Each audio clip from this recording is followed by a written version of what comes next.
Hi there, in today's video I'm going to show you how to find the hot spots in your smoker. Hi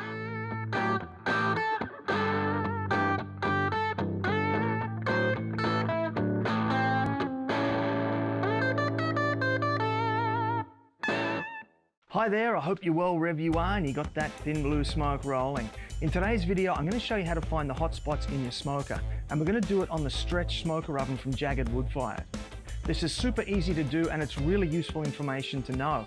If you know where the hot spots are in your smoker, it makes it a lot easier to move the different proteins around inside to make sure that everything gets evenly cooked. And particularly if you're looking to get into catering and things like that, you need to know where the hot spots are so you can speed some up and slow some down depending on when your service times are due.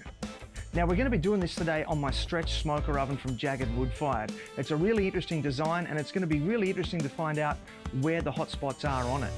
Now to do this is super simple. I'm just going to pull all the grills out of the smoker, get the thing up to 275 degrees Fahrenheit nice and stable. I'm going to open up these loaves of white bread. I'm going to lay the bread out all over the grills, and when the smoker's settled at 275, I'm going to pop the grills back in there. We're going to leave it for about 15-20 minutes and then we're going to open it up, and depending on the coloration of the bread, we're going to find out where the hot and the cool spots are. Naturally the cooler spots should look almost unchanged or maybe slightly brown. And if we find we've got any black spots, then we'll know we've got some really hot spots. Alrighty, now if you saw my previous video on this smoker oven from JAGRD, you'll know that it's quite a unique design. So we'll quickly talk about that for just a second. The firebox is down here on the bottom. It's got fire bricks across the bottom and kiln grade insulation around the sides and the back. The cooking chamber has bricks across the bottom as well, and also that kiln grade insulation around the outsides. Now if we open up the cooking chamber, just have a quick look inside, then we can see we've got our kiln grade bricks across the bottom, we've got our 3 racks inside, and the way that the heat and the smoke get into this cooking chamber is really interesting.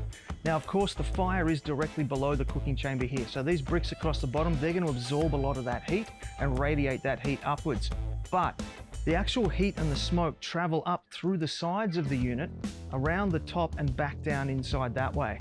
So this means I'm expecting a couple of different things to happen.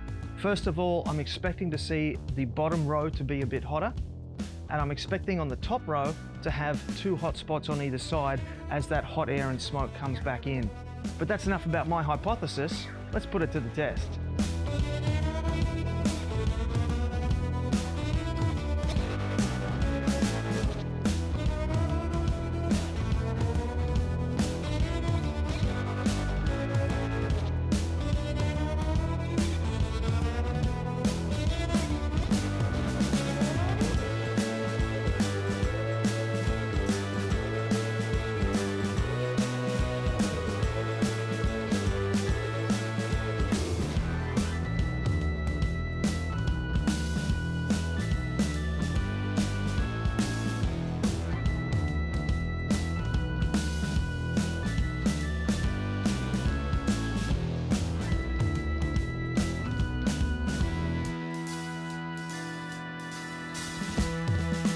All right, now the first 15 minutes are up, so it's time to crack open this smoker and see what effect we've had on the bread.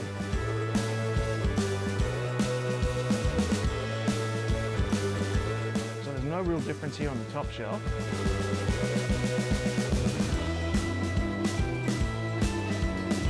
No real difference there on the second shelf either.